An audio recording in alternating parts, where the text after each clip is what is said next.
Kasus penembakan terjadi di Gedung Majelis Ulama Indonesia atau MUI Pusat pada hari Selasa 2 Mei 2023, Jalan Proklamasi, Jakarta. Penembakan di MUI menyebabkan korban jiwa, yakni pelaku.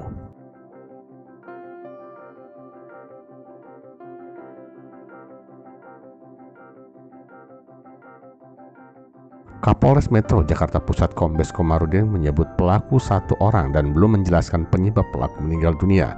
Polisi masih menyelidiki kasus tersebut. Sementara itu, Kapolda Metro Jaya Irjen Karyoto mengungkapkan KTP pelaku penembakan di MUI beralamat Lampung. Kemudian saat melancarkan aksi penembakan di MUI, pelaku menggunakan airsoft gun. Pelaku penembakan di MUI tersebut pingsan setelah dibekuk oleh petugas keamanan kantor MUI dan dibawa ke Puskesmas Menteng. Namun saat diperiksa dokter Puskesmas, pelaku penembakan MUI dinyatakan meninggal dunia.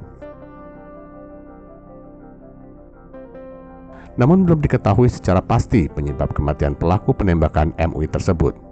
Karyoto menyebut bahwa jenazah korban penembakan MUI akan diperiksa lebih lanjut dengan proses otopsi untuk mengetahui penyebab kematiannya.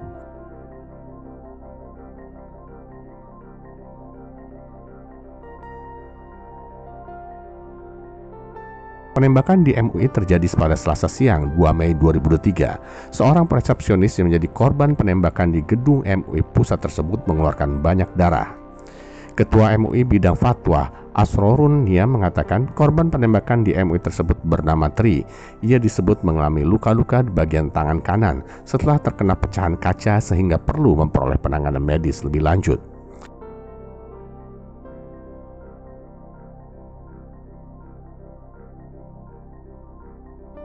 Selain Tri, kata Asrorun, satu resepsionis lainnya bernama Haji Bambal yang juga terluka.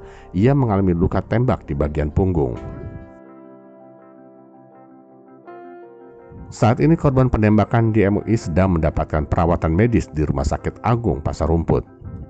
Sementara itu, Wakil Sekretaris Jenderal atau Waksekjen MUI, Arif Fakhrudin mengatakan pelaku penembakan disebut hendak menemui pimpinan MUI. Pelaku penembakan MUI bahkan sebelumnya disebut telah mendatangi gedung MUI sebanyak 2 kali. Meski demikian, Arif tidak mengungkapkan isi detail ancaman tersebut. Menurut Arif, pelaku penembakan mengaku hendak menemui pimpinan MUI. Ia datang menggunakan travel. Sejak kapan Pak?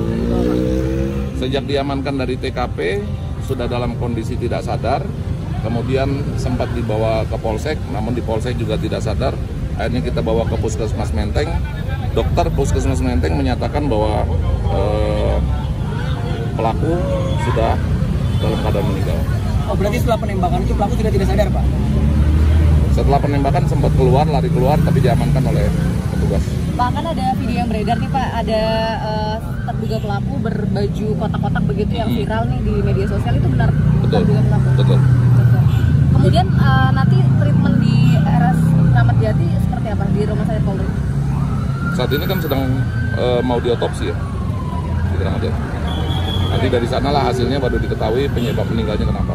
Karena ditemukan juga dalam tasnya barang-barang seperti obat-obatan, buku rekening, dan beberapa lembar surat-surat. Apa itu Pak? Identitas pelaku?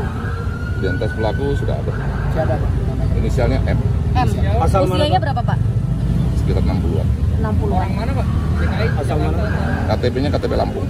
Lampung. Motif sudah diketahui Pak, motif penembakan? Masih di dalam itu. Apa jenis senjata pelaku Pak? Terindikasi shotgun ya, karena ada ditemukan 2 tabung gas kecil di dalam tasnya, termasuk satu kaleng kecil, 1 tabung peluru gotri. Oke, makasih. Obat-obatnya jenisnya apa?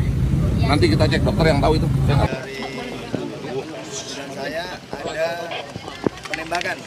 Tujuan pertama ada penembakan. Saya tidak berspekulasi. Saya akan datang ke TKP. Saya akan cek apa yang sebenarnya terjadi.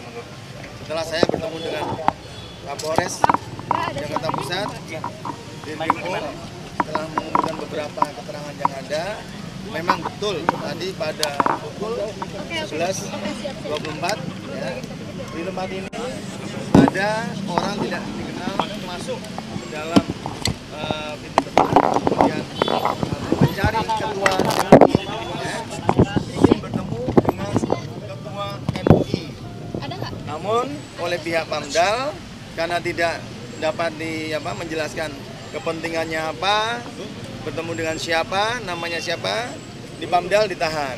Dan kemudian yang bersangkutan mengeluarkan senjata yang kalau menurut saya lihat jenisnya setelah saya melihat gambar dari Kapolres Jakarta Pusat, ada gambar senjatanya, juga ada butiran-butiran pengisi peluru atau gotri kecil ya, dan ada tabung gas kecil.